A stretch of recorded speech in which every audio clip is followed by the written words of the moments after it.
Sanibona babukele emakhaya. We are back. This is our first episode. You have a coffee with me. Ya namhlanje bafethu kuyabanda soshaya icoffee kodwa ke kuyashuba la. Ama guest amabuya afuna ukwehlisa ngamanzi. So sibalansisile nje yonke into ikhona. Siyanamukela, we are back. Namhlanje ke sokhuluma nosoma business. If you are a hustler, uhleli lapha edladleni konto ehlanganisayo lapha ekhoneni, this is your platform. We wish to see you ukhona nawe la usibhalele lapha kuma comment, usend i-email lapha ku take2.tv@digital.com. Ngafethu namhlanje kangihambi ngedwa as always, but before ngifike lapho ngintroduce i-guest yami noma i-guest yethu esinayo namhlanje kwi-show, ngicela uqale ngibonge the following people. Ngibonge kwi-team noma kwi-crew ye-Take2 TV. Shout out to Mtimande, shout out to VKG, shout out to uDokotela uLwazi wakwaNqetho for giving us the platform ukuthi sikwazi ukusakaza bukhoma la kwaDabeka A sikhiqize more shows. Sibonge nama sponsors abe nathi from day one supporta le initiative, Ochule IT, thanks to ibrazo lapho uCumisa. Sibuye sibonge inkosi uCaba for giving us Angel Factor. Obaba Sala Mtimande sibonge iWoolies. Shout out lapha kumjida fethu ke shopping center yatholakala nje lapha njalo ngama Tuesday kunama combos yakhala kudliwa ukudla oku fresh. Makhona ngimshiye ngaphandle uzongixolela, but ke sonibhala bafethu siyabonga nje nama subscribers asikahlanganisi ngisho unyaka, but support enisinika yona inkulu kakhulu. So shout out. Angihambi ke ngedwa ngeke ngasho ngiyinkunzi yakamkhwanazi mengibiza ngoking wakashamasi. Nginomalume la. Yeah. Akuyona ke ayihambi ngetiye, ngiyazi ukuthi have a coffee kodwa nginomalume ngoba ngizalwa uMancobo. So lensizwe khona namhlanje eyiwufuze, but okuningi ngizozisho yona ukuthi uba ngicela sishaye into zakhona. So welcome my king to the show. Sawubona mfethu. Bahle futhi wami. Ushap baf. Fresh. Ushap. Angazi noma ngimele ngithi mishana noma. Akuyapho. No, kodwa sibe ngumsebenzi wakho. Yeah man. Ngibonge mfethu ithuba. Elinga izivele. Umuntu kade ayifisa ukuthi avele ukuthi ushawe izinto ezimshaya eceleni ephathelene nesibani yonke lonto. So ngibonga nje ithuba lokuthi sigcine sikwazi ukuthi sihlanganeni sihlaleni sisizaneni kona konke lokho sizoqala. Njengoba besechazile uKing Shamase ufuze actually bathi ngufuze as in nickname. Okay. But ngulungelo wakangcobo isibongo ohlala khona la kaDabeka, okhulele khona la kaDabeka, wafunda kulezi izikole khona nje la kaDabeka. Okay. CEO and the founder of Ifuze Solutions, a company which is based on IT. Okay. So kuyon IT ya divide like iyahluka kuba khona ICT support, web design, then kube graphic design. All right. No man, welcome. Siyabonga kakhulu bhuda yami, malume, my brother, yonke into. Sibonge nje for your time. I know sike sayikhuluma lento kusukela last year. Ngathi mina no malume siyeza yakhe platform wena uzovula inkondla.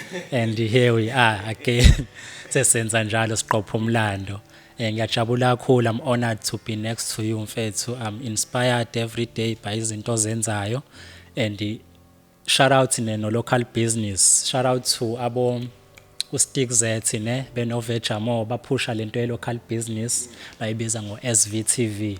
Bagcwele kakhulu lapha ku Facebook. Baphusha kakhulu ku Facebook ama business nje aselokishini. They make sure not about iClermont as such ukuthi bahlale eClermont nabo, kodwa baphusha wonke umuntu omnyama who's doing good. So siya transformer sifisa ukubona abantu abalapha kule platform yakhe besondela beza ngala si collaborate sama podcaster and all of those things. Mhlambe siphindele emuva kancane bhuda yami. Sibuyele kuma primary levels wakho. I know ukuthi uhlale la eClermont kwaDabeka. Iyona impilo oyaziyo le from your primary level to your secondary. Yes, bafo. Ukhulele nje yabazi. Simkhulele la ngazalelwa khona la kaDabeka. Ufunde kuphi primary? No, primary ngifundela ePhephile. Okay. Yeah, ngifundela ePhephile primary. Ubuphuma ke break nje uvela uthi uyodla idla. Bengidla khona la eduze. Ngidla khona la eduze. So yeah, ngifundela ePhephile ukuthi ngizama ukuthi ngithole ihobby since most of my primaries angenazo lezi zinto because mina lento yami ukwenza iIT ngayiqala ngikhula ngimdala nje into ene gadget phakathi so into ebengi ububulala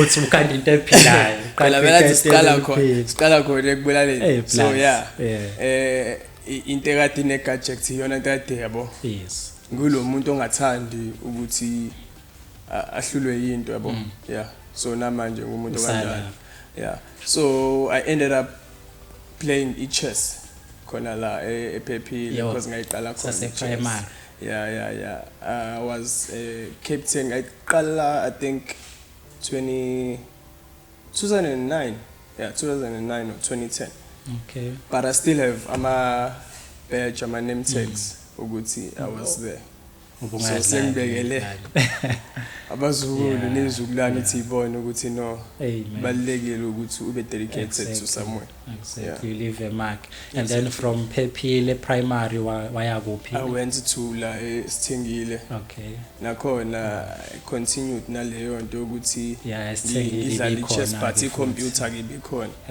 from grade 8 ngayiqala khona ngayifunda kwavela ukuthi no this guy uyayazi lento yakhe yes so in some cases I ended up like helping abantu there was assessment eyenziwa kuthiwa uphetha ngazi manje sebebiza ngani yabo okay ixube itheory ne practical so kwakwenziwa izinto sort of like ama websites using HTML and stuff yabo so lapho kwakwenziwa ama coding nana so from grade 10 I remember kontisha wayengifundisa kuthiwa uMazibuko yes yeah so uMazibuko wayazi kahle ukuthi I know ngiyayazi lento sure so if kuzoba nane exam ezokwenziwa ngangiba khona ukuthi ngizoloda whatever lodwayo lapho engithemba ukuthi I won't look to iphepha because uyazi ukuthi iphethe leskill ngiyayazi lento but mina ngangibuka ukuthi okay fine kwi practical sinikezwe 1 no 2 no 3 but ama question papers asuke sangakuyena yonke leyo nto yabo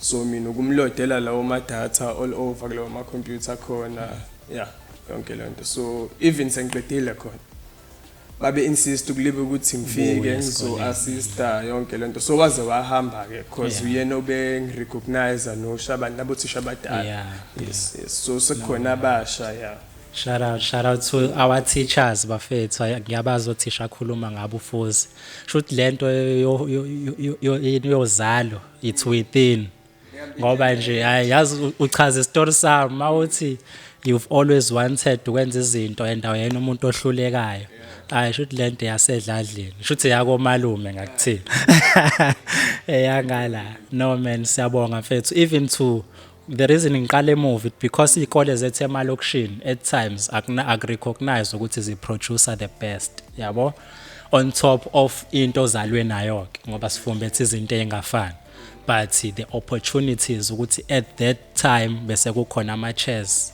ema primary level because mina was introduced ikona sengise secondary of which Sithengile nami ngifunde khona so nje yeah and then okay ngiyakubamba ukuthi more of izinto lezi zokuqhumisa ogesi ushisa ama computer and so forth ekukhuleni as a kid iziphi izinto nje obuyikhonzile ubuyibona more kule field noma mhlawumbe ubuyidlalela ibhola bukuma video games yabo bumjito njani nje khuleni noma uyishayela ububhizi namantombazane ungazi ukuthi ekugcineni sewufika la no but to be honest with you lokwebhola even namanje angilibongi ngisho ukulibuka mfethu not ukuthi angilithandi fine angilibuki angimblame umuntu olibukayo so mina into engivamise ukuyenza mfethu mhlawumbe abanye abantu baze bathi mhlawumbe ngiselfish ngivamise ukwenza into mhlawumbe ezuza mina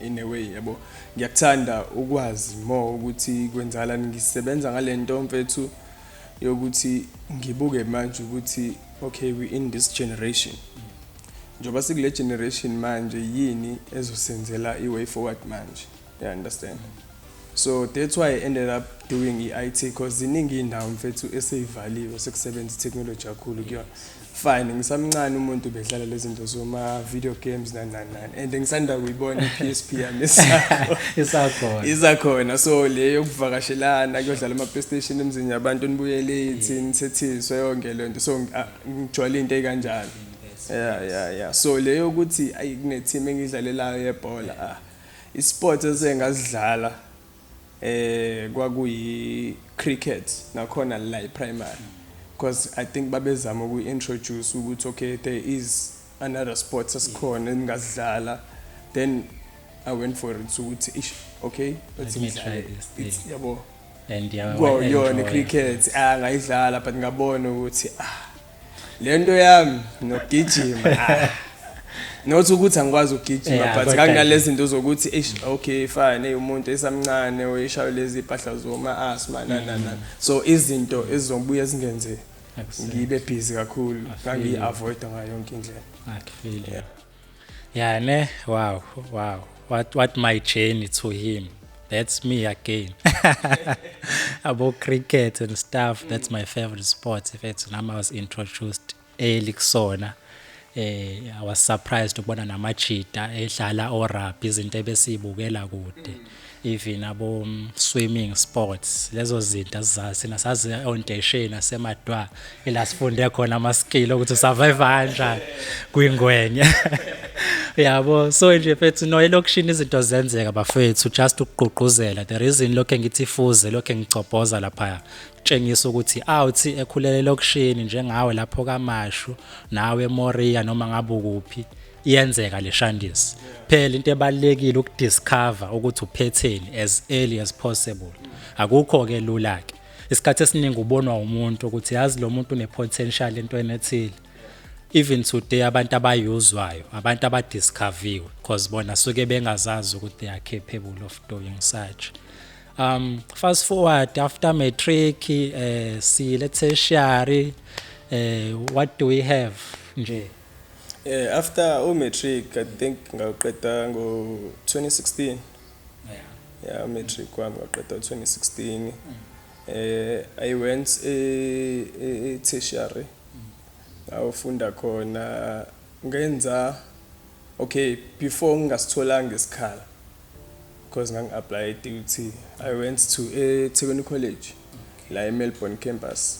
la ngase Dalton I think you're familiar with the place yeah ngaya khona and then ngenza lapha ya unyaka wodwa under it was systems support yeah system support kudilwa nama web design khona yeah yenza yona and then after lo nyaka ngayiqhubeka on la duty I went to a duty ngiqhubeka khona cause ngale ngizophuma ne diploma yabo so kwakumele ukuthi umuntu aqhubeke ne degree nako nana sharp ngaya khona ngashaya lo nyaka lo 2 cause vele diploma ngase ngifike nayo sharp ngashaya lo nyaka o2 o involve ne ICT support which is technical support la kwenziwa khona lezi zinto zokuthi kukhandwe oma hardware for ama computers nani iqaqwe ivulwe yonke leyo nto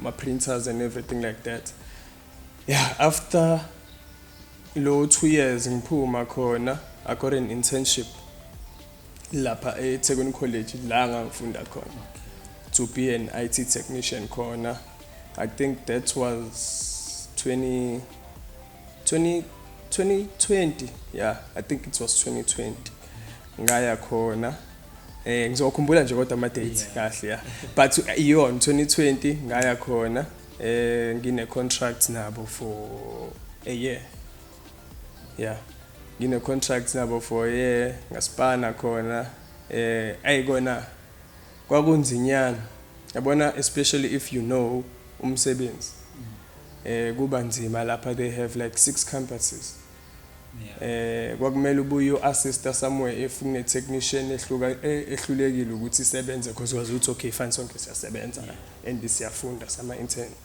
so kumele ubuye uthola ukuthi central office incathi ngalanga ku Springfield Morningside lezo indawo engalapha so kumele uye khona la Mbilo khona eKhathomena khona engala eChesterville khona eKhathomena ngala yes so kube lawo akanjalo ke ukuthi umuntu kumele rotate kanjalo so leyo nto as umuntu oyi-intern uthola that money le incane kumele uyigibelele kwezinye indawo ugibela kabini yabo yonke lona so kulowo nyaka engahlala ngayi observe lento ngayibukisisa ukuthi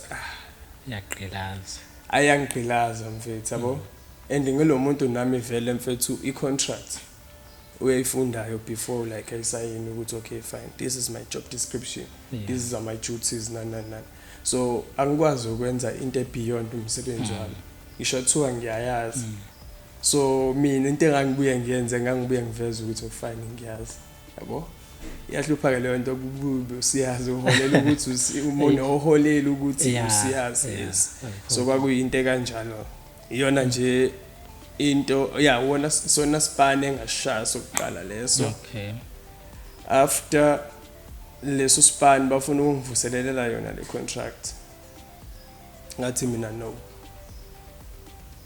ngangiqala I'm not saying ngiyagcina but ngokwami ngangise ngitshelile ukuthi I want to work for umunye umuntu before yabo not ukuthi ngiyayitshela ngifuna abantu bengizwe kabi not ukuthi ngiyayitshela but ngayitshela ukuthi okay fine lo nyaka lo ka2020 menguqeda because uzophela fine ngawo 2021 lo contract izophela ngo2020 but 2021 I have to decide ukuthi ngifuna ukwenza yini hayi alright sharp ngirelax ngitshela ukuthi I know ngeke ngiphinde ngisebenzele umuntu lama payslip ebengiwathola la iwona azogcina manje ukuthi ngiwathole ngifuna ukuyimela lo msebenzi engiwenzayo la ngikwazi ukuthola imali yawo a day lo abangiholela wona eMonth yabo so it doesn't make sense angisho ukuthi ku wrong you shouldn't be choosy if ungenayo iplan egcinene bona mfethu so mina ngayitshela ngathi I know I would do it I think it was okay fine kulo nyaka ke ngayeka it was during lockdown times 2020 right 2021 COVID, it was 2021 ngithi ngangayivuselela le contract yabo so mengayivuselela le contract yabo engahlala bro iplan ayikho futhi ayikho into ezowenziwa izolivaliwe fine bafone nabantu abakhona lapha eSpana ngangisipana nabo like ama administrator afone ngibatshela ukuthi hayi mina ngisekho lapha bathi I know kulethe umuntu la uyahluleka ukwenza umsebenzi o1 no2 no3 cela umsize or usitshele ukuthi asenze njani I was like working kanjalo yes but I wasn't getting paid ngalokho because mina ngathi hayi no sharp it's fine ukuncisha umuntu ulwazi mfethu akukho grand yabo ngathi mina I know ayekho iflop ngizohlala lapho ke ngawo 2021 ngahlala lapha aqala phansi ngayinikeza isikhathi sonke so observe yonke into engifisa ukuyenza my interest nezinto ngigude kuzona ngibuka ukuthi kwenzakalani kumele ngenze ini at that point kwaqhamuka abantu befuna ukwenza lo ma poster nabo fine that's graphic design imali yes mfethu encane but imeyiza bebaningi abantu baningana pusha ama poster mfethu abantu nje yabo pusha labantu ama poster abo ibenzele lezo zinto yabo sharp bakhokhe futhi nakhona because yonke into engiyenza ngifuna ukuyenza like professionally ukuthi ayazini yonke into la ngiyenza ngendlela eqondile ngiphusha ama invoice kubantu ngiyibone nje ngumuntu Business. osebenzayo fine Yeah. ngabona ukuthi I know towards November Yeah. I have to register a company yabo Utshela uba sekunento ekuthiwa ama-invoice manje. ngiyakutshela phela ngithi lezi zinto bafo lezi zinto bengiyibona mina on lade ngispana khona Sure. because into eyenzakalayo if you having a query as umsebenzi ulog i-call lo call uyiloga on system yakhona lapho leyo portal ngikwazi ukubona as a technician ukuthi usibani bani unenkinga kanje so I was like managing yonke into yabo labantu if Yeah, they okay. having issues with ama emails abo ngiyakwazi ukuwavula network ngiyabavalela ngibavulela wenza into engekho like abantu abazo streama yonke lonto so izinto za government most of the times ziyancikisela yabo Yeah. so bazokutshela ukuthi yes nine fiber or nine network efakiwe but you shouldn't stream ngayo nibuke inani amanye ama sites were blocked yabo yonke Okay. le sharp umunye uzobuya ke zokucela athembe tongivulela ukuthi ngifuna ukwenza ukuthi okay sharp nami ngumuntu mfethu Sifuna no XX lapha yami kuvaliwe angeneki. awungeni mfowethu awungeni khona lenye indlela ke la ngicela hayi awungeni angamtshela ukuthi ufuna ungixoshisa ubona ukungixoshisa hayi ngamtshela no ufuna ungixoshisa so kwawukuthi ngiphusha into kanjalo ngoNovember I think it was November 16 2021 ngaregister iFuza Solutions Yafana nothi register ngebirthday yami 15 November. ukuthi lezi zinto ziyaqonda Yakutshela. Ntombi. Ngazongichazela. So yeah ngalonto unjake ngawo u2021 yeah i-date ngicathi right yeah Showcase. okay ngawo 20 oh yeah ngayenza leyo nto at least ngawo 2020 kwakuphusheka yabo kuphuma lawo ama poster nanana I registered a company ngoNovember 2021 2022 ayizaphinde zangikhalela Kwathula.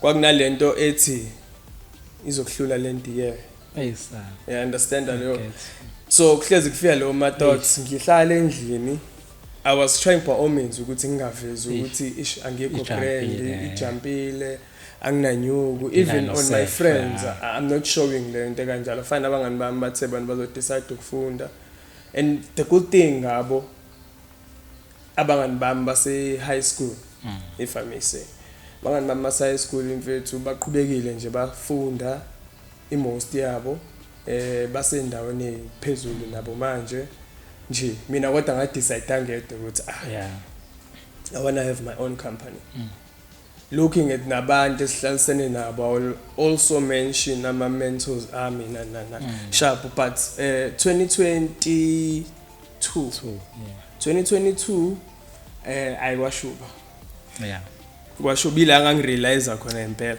ngahlala nje phansi ngadecide kahle ukuthi okay fine mengisuka la manje umuphi umnyango ngiyongqonqoza kona ngithola usizo company registered company it's registered everything is sorted Yasinda yeah ngiyafile each and every year ukuthi okay fine ayikho penalty engizoyithola and everything like that sharp ayikushube I'm telling you kushube I think 2023 January yeah 2023 January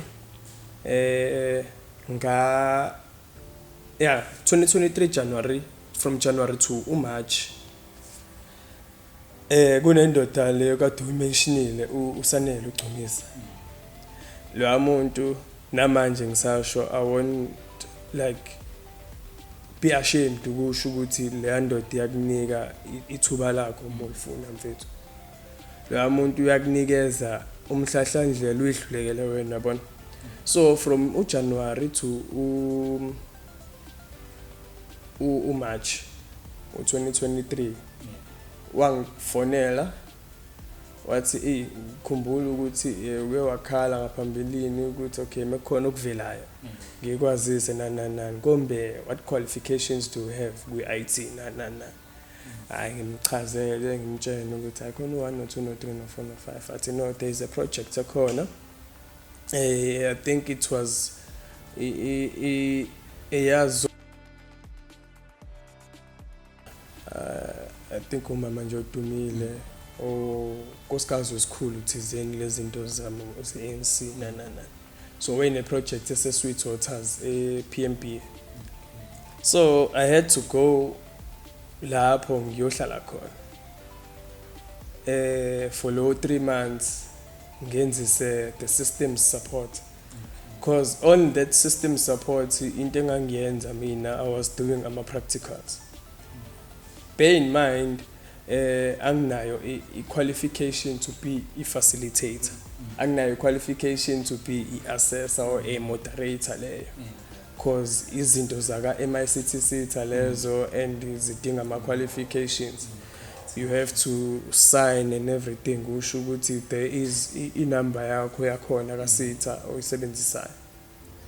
So this guy wangithemba kuloko ukuthi no, I know you uzoyenza lento. Wanginika ama guidelines wathi no uyofundisa ingane lapho 1 no 2 no 3 no 4. Since wena ukwazi ukwenza ama websites ungabafika bafundise nje like ama basics. Because vele it was like a 6 months project eyayikhona, then I think no 4 months baya on ama workplaces. So mina I had to cover i-practical. Usise kangisebenza naye ngangimbiza ngoMazuma, naye ubizwa ngoMazuma, so naye wayenzisa i-theory because wayengakwazi ukwenza lokhu kwama websites and stuff. Yeah, so on my way siyakhona lo muntu wakhuluma into namanje engisayisebenzisa ukuthi in order for you or whatever oyifunayo no fisa ukuba nayo, angisho kanjalo, or ufuna ukuba yiyona, it's way out of your comfort zone. By saying that wayesho ukuthi ukuhlala elokishini ufuna a way forward maybe, or ufuna ukuzuza something, angeke ukusebenzele ukuhlala la usuke ukhulele khona, because umuntu ukhulele la from ingane and stuff. Ngimbuze ukuthi okay, cela uthi elaborate kuleyo nto ngithola ukuthi ukhuluma in what term yabo. Ayichaza athi abo manje njengoba sihamba mina nawe sisendleleni eMaritzburg manje, la uyohlala khona wazimude and uyohlala wedwa. You have to learn ukuthi kuyaqashwa emhlabeni, uhlale wedwa ufunda ukuyiphekela whatever. Wayisho leyo nto like sakudlala sadlula somewhere kwenye indawo sathenga izinto zasendlini, angikholwanga ukuthi okay fine hayi mfethu vele uyihuzu la 3 months uyohlala. Wathi hayi khona umbhede nginawo, awela umbhede la uphamped athi khona umbhede nginawo uzolala kona. Okay sharp, ngithi mina hayi inkingi phathe wena ingubo nomcamelo, into engidinga kwena ingubo umcamelo, okunye ngizokusotha out mina. So sisasuka sihamba naye siyokwenza lezo zinto like siyithenge and stuff. Okay sharp, looking at imali, looking at into engiyoyenza, looking at isikhathi engiyosisebenza, imali yayi right ka, I can't complain because they were providing ukudla if uhlala kude. Yeah. So for ukudla it was close to 3k ungayibalile imali oyiholayo. For ukudla it was close to mhlambe u3k. You can't spend u3000 uhlala wedwa, especially umoya out ungazazi izinto zomapheka nani. Sharp ngangizothenga lezi zinto lezi ezisheshayo yabo. Sure. Yeah, nama cereal ngenze short akhona ekseni ngibamba umoya ngihambe ngiyofundisa ngibuye. Yeah. Then i salary was above 10k. I salary it was above 10k, ngi-offerishwe yonke into. Fine bro, I wouldn't lie ukuthi okay ngizothi hey ngiyanqena ukuya and stuff, ngathi hayi no I'm going there. Saya wangishiya ungishiya futhi nakhona na yonke into Wi-Fi everything ayikho into ezongihlupha ukuthi ngizobhoreka and stuff ukuphuma kodwa kwi comfort zone ubone ukuthi izinto zenzeka kanjani. Yes, it was far. Umuntu befika methola isikhathi efika ezobabona ekhaya nani ngokuthi khona enye out eyayi drive taxi layisha khona la ePinetown isabantu eMaritzburg. Okay. Mainly wayengifonela mhlambe mekowolesihlanu umuntu mase sephumile ukuthi hayi no ngizonyuka. Uhlala khona la ngasekhaya lo mjita athi ngizonyuka mzala ngizokuthatha sehlini. Mase sekubuyelwa phezulu nginyuka naye. So uma ukuthi akanyuka ngalelo langa ngidli. Sharp no prioritize izinto ukuthi ngiphusha whatever lengiphusha.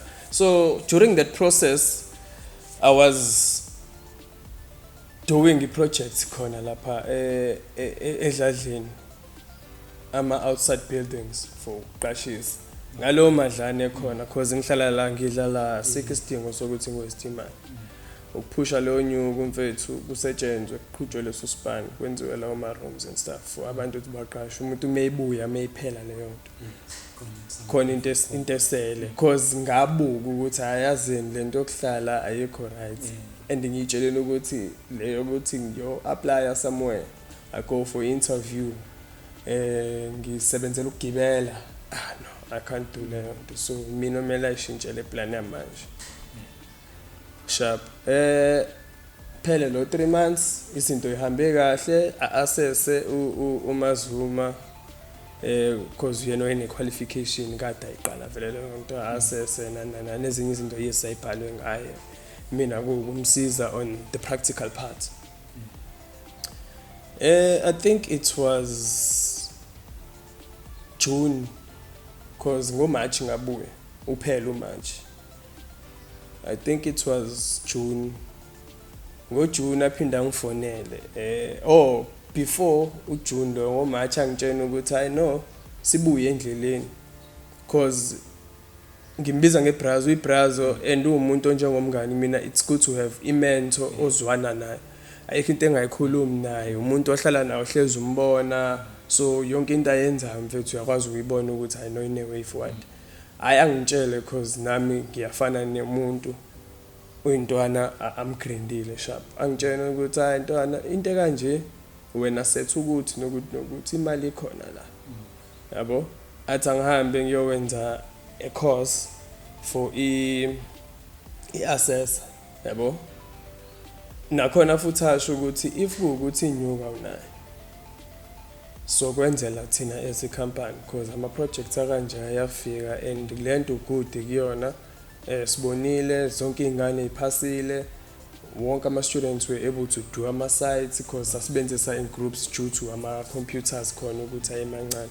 so in groups of 5 babe think 5th class so babe yenza iwebsite in groups of 5 ukuthi kuzofika an assessor engaphandle izo check umuntu engamazi mind you so big up to lawo ma students ekade ngwafundisa ukuthi angenzele iqiniso ukuthi no sifunda u1 no2 no3 yabo enganza khona lapha eMaritzburg koSweetwater Zimbali lezi ndawo nje ngakhona lapha ama surroundings angitshela ukuthi no khona imali kulento enza kanje if we assess ngiyakhala nje fuze manje because wayeseyazi ukuthi okay fine ne company umuntu owazi ukuthi okay fine lo muntu une company yakhe but uyakwazi ukuthi ngicela enze ukuthi cause kwamanje usahlela akenze ukuthi sharp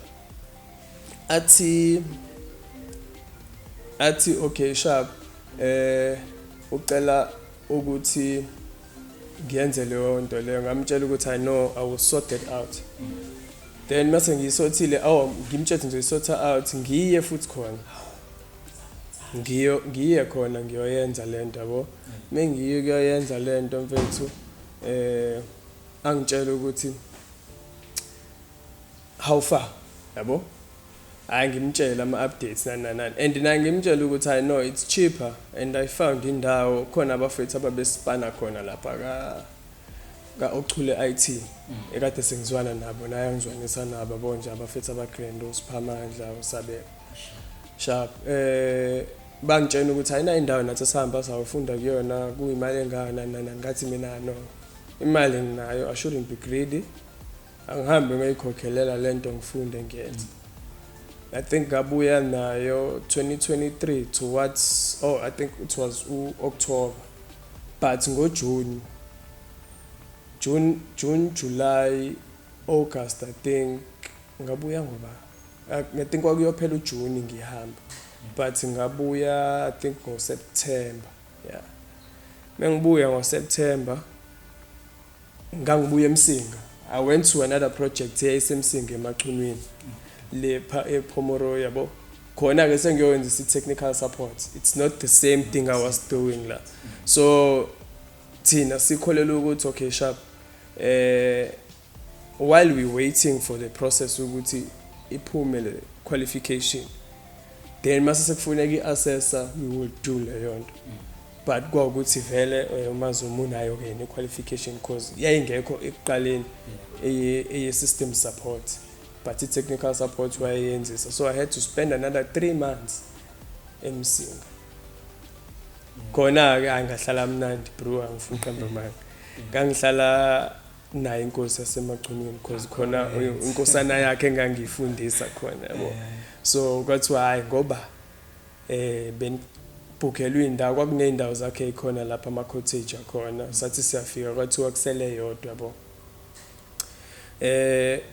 safika futhi kwathiwa isithathiwe nayo so kwakumele si separate ngezindlu sinayo umaZuma sihlale within leyo ndawo because sasiyenzisa kwinkantolo yakhona eMachunwini ihall nje yabo yeah kwaukuthi iyatholakala yodwa indawo umaZuma wahlala khona mina ngangayithola kwathiwa no ikhona indawo ekhona ozohlala nathi la ekhaya mfana hayi bakubamba ukuthi nawe vele uyiqatha ethe ngala ay kwahlale ngiyakutshela bafu ukuthi ay yeah ne hey bethu the journey it's amazing and uyabona ukuthi singaxoxa kushona ilanga because kumnandi ukuthola into step by step ukuthi umuntu usukapi yabo kade frustrated ecabanga ibusiness eli registered and then what's next boom here comes the call yabo sekuqhamuka ezinye izinto ngizwile uthe while uthola le project ufacilitator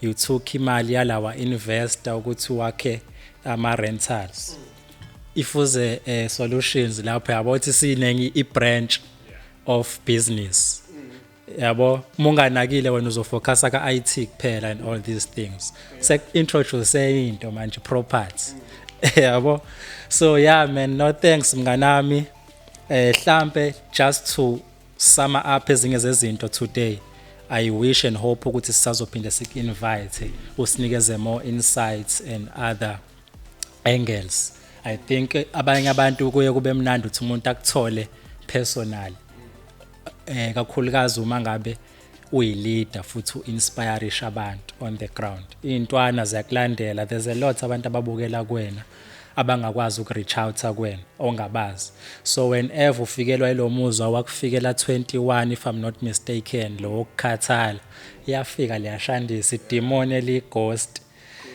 elinamandla mfethu yabo so mayifika leyanto once again ubuyelo ukuthi bangakanani abantu ababukela kuwena ababuka ukuthi if you fail balimala bonke yabo if ngelinye ilanga udecide ukuvala ifuze ubacabange nabo usicabange including myself yabo kulabo bantu lapho mhlambe ngiye ngikubone lapha yana the reason ngakubamba ngakwenza umnganami because ngakcounter down ngoba bengikubona ulenga lapha ezitolo ezihlukene ngikubona uyibambe deep la kuhlala khona leshandisi lesifundelayo imali ngithi lo mjinto kwazi ukufika deep kanje maphela nayi lethi esifunayo iphatha ufika kuyona ngqo kwenza kanjani yabo ngine hope yokuthi azoshala labo IT sibone lapha ebank kugijima inamba nje eziningi yabo fast forward laphana usuke wenzani to cut it short guys usuke elungisa ama-ATM laphayana ubafo under his company but ke ngokujulile ngokwaka IT lungisa ama-systems in place ngiyadlala mangikhuluma ngemali ningazi nicabanga ukuthi but leyo nto ayikazifike nje futhi leyo thought ukule field okuyona ukuthi phela wena ukwazi ukungena ezimalini uhleli la yabo imali is-serious no mfethu sobhekile no leyanto mfethu ngayibuka ngaleli hlelo ukuthi ulahlekelwa ukukhona ngokungekho we can take leyo mali but uzohamba wena izobuya ngami I'm the person who signed the contract khona everything ngami bayayazi each and every person ongisebenzelayo bayamazi awukwazi ukucisha ifraud leyo ukuthi le mali bese Chanel inkinga imini osuke efikile kulo ATM so izolahleka mase kufike mina understand so yeah to summarize indaba yalokho leyo nto yenzeke last year beku 2024 last year January I had cause yahlukana ama sectors I had contracts with Techno Educ Services inkampani eseJozi ese-Eden Vale so bona they outsourced me ukuthi ngimanage or ngibe i-subcontractor yabo on ama-stores awu-4 ala eThekwini okay so which is leso sitolo i-Contempo isitolo sabantu besifazane I think bayasazi maybe bezosi-check-a bona abanye bathengile kusona there's another one it's Westwood there's another one Galleria there's another one Watercrest okay Waterfall there's another one it's a Padito so for ngizona ngi-manager then around May I had a lifetime contract with Huge Connect and TCM ibona aba service alama ATMs are easy pay sure so laba baka Huge Connect we supply i-network so ngi-subcontractor like KZN yonke ukuthi ngi-supply network to itolo especially ama-speed points njengoba ngibona itolo ama-speed points akhona ukuthi akwazi ukuthi afunctione with ama-banks communication with ama-banks ukuthi uma ufaka imali manje ikwazi ukuthi reflect kubona abantu abase-bank okay so izona zinto lezo esiyikhavayo under etolo bese kuthi kuma-banks si-supply network to i-ATM straight uma ubona i-ATM to i-offline uzobizwa thina but we still dealing with ama-ATMs aka-easy pay okwamanje okay we hope and believe ukuthi sigcine siba assista bonke because Huge Connect uyasebenza ne-Nedbank so naka Nedbank sesiyakwazi ukuthi singene but in various places ukuthi mhlambe bala koLimpompo abanama technicians but like Thekwini there's a huge branch yaka Nedbank so asikaka tholi lelo thuba bese kuba o McDonald's for ama-TP links or McDonald's bonke sebe supply thina i-internet for ama-TP links now setshenziswa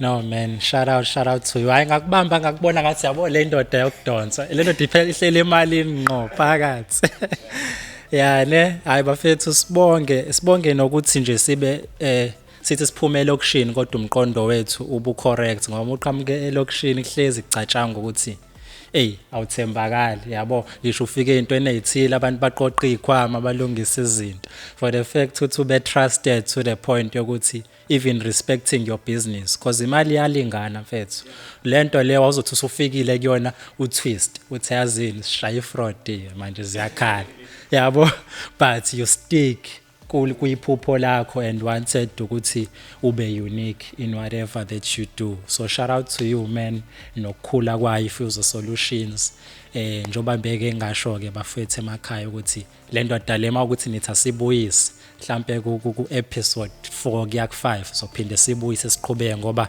there's a lot nami nginingi bengifisa sikuxoxe but due to isikhathi sethu lapha ya producer wami lokho ngithi ngeso mfethu but nje siyabonga kakhulu shout out to you my king for honoring our time shout out to you Demand.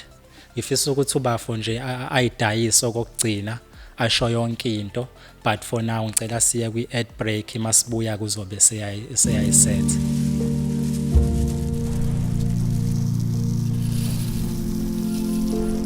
We're still having a coffee lana with the Ufuze Solutions ulungelo uMapholoba. Sesibuyile etolo bafethu.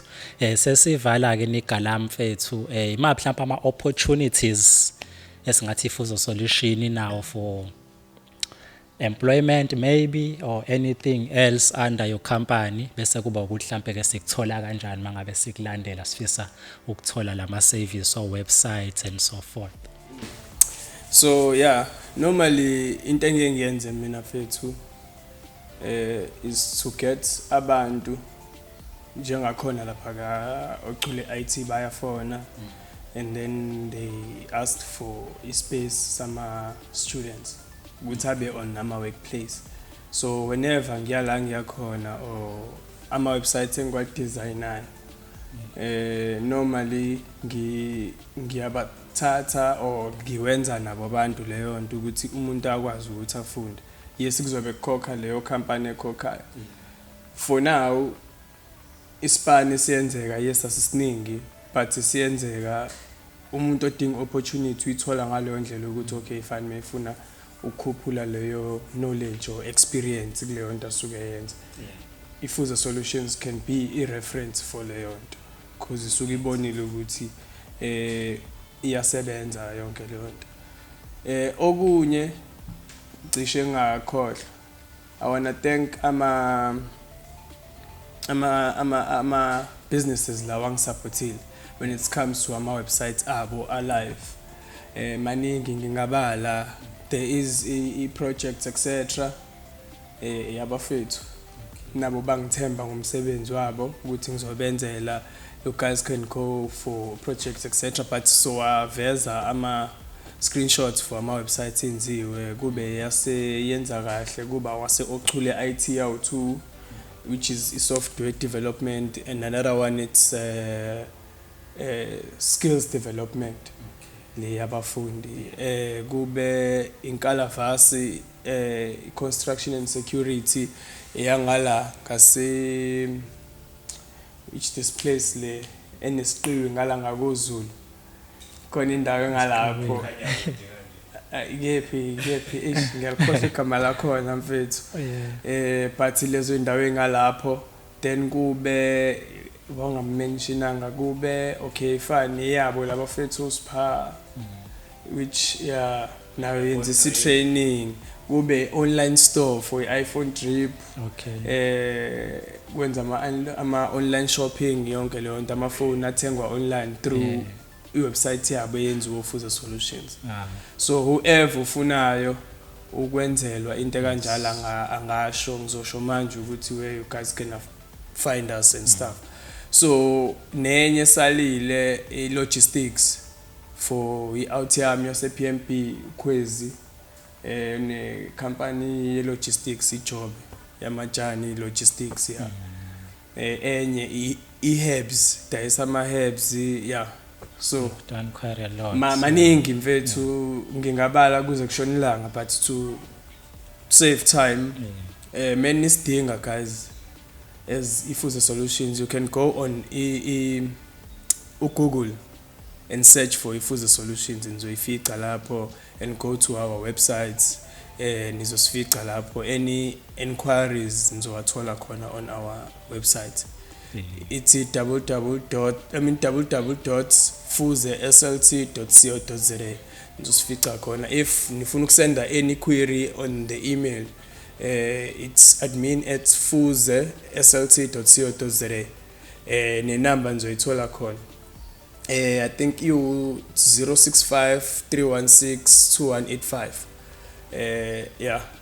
Okunye nokunye kuzovela nje after guys. Ngiyabonga kakhulu nangethuba bafethu engilitholile to showcase my business and to encourage on empowering abantu abasakhula abafisa ukuba nama business nabo.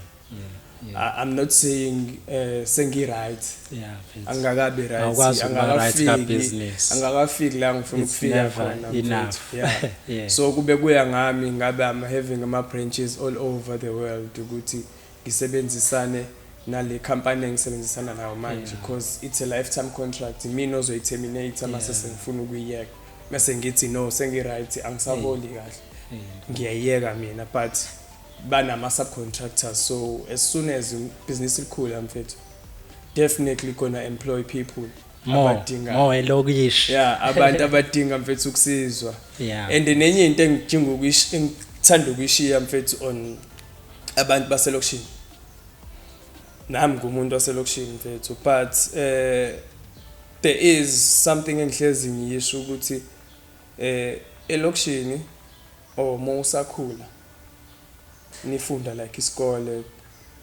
you'll find friends abazokutshela ukuthi okay fine ayimfethu asithi ungayi esikoleni namhlanje sibali yabona siyobloma mhlawumbe nomila esitolo thizeni. Yeah. I'm not saying go wrong labantu abahlala etolo and stuff but siyobloma la esitolo thizeni sharp bye ayikho inkinga ngokuyenza leyo nto uma ubona ukuthi wena izokusebenzela yabona then kubo ile part yokuthi momtshela wena umuntu ukuthi no mfethu angisiboni mina isidingo sokuthi ngihlale lapha because into eyenzakala mfethu elokishini hayi ngoba umuntu usuke eqamba amanga mfethu endaweni okade ukhulele kuyona into eyenzakala into ekuzokhulunywa ngayo mekuthiwa asikhulume with your inspiration and your dreams bazokutshela ukuthi mfethu ngathi ngawini lot yabo or akutshela ukuthi ngathi ngashayiswa imoto ngithola uraf understand no Ekuraf elokishini. so elokishini bazokutshela ngezinto ezikanjalo Yeah. bengeke mfethu bekhulume ngento yokuthi for instance example typical example mhlambe la elokishini kukhishwa imigqomo imoto emigqomo mhlambe ifika ngolesibili ilanda imigqomo akekho ozothi hey why singayithathi le migqomo siwash and take imali kuyona wonke ama household because umgqomo mfethu uyangcola as soon as ufaka lento osukuyifaka uyangcola leyo madlana lencane ekukhombisa ukuthi there is a business idea oyenzayo you can end up uvula icompany engenza leso span ukuthi njalo meqedwe ukwenza icollection niyafika niyawasha umgqomo nobuyisela ngaphakathi you understand Yeah. Hey bafethu yabona namhlanje hayi ngifunde likhulu but bafethu siyabonga kakhulu kwenzeke konke shayekile kona inyoni ezimbili ngetshela lodwa because manje sivala ngokuthi this is an idea wonke umuntu anga implementa la ekhona into esingakazi sicabange ngiyayibuka nje nami la ngihleli khona ube ngakwazi ukuyimultiply noma ika10 abanye oking ngabe ngibashiya abaclean imigqomo namhlanje because imali siyayidinga brazo and ibusiness siyaliphila yabo so nje siyabonga kakhulu fuze mfethu. Yeah, so leyo nto mfethu ihamba ifika on this part yokuthi phuma kwi comfort zone ibuyela lapho. Yes. If kulawa amazwi lawa ebrazo. Yes, amazwi ebrazo phuma kwi comfort zone. By saying leyo nto uthi phuma kwi comfort zone nakhona masuphumile akumnandi.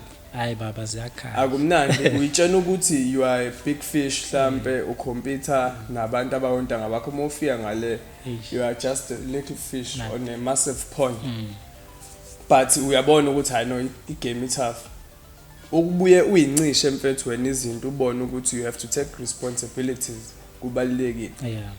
Ubone uthi hey namhlanje imele ngikhokhe rent or ngiqashe somewhere imele ngithenga ugesi ngikhokhela amanzi. Uba naleyo nto kumele ngilale ngidleni hayi leyo uthi uhleli nama out sengiyabuya ngiyagoduka ngidla endlini ngiyazi kuphekiwe mengithanda igrocery ngithengi yeah so yeah mfethu ngiyabonga kakhulu bafethu. No man, shout out siyabonga kakhulu. Stay tuned. Sizodropa nje soon bafethu sibonge support. Thank you so much my king. Siyabonga kakhulu. Thank you Mtimand.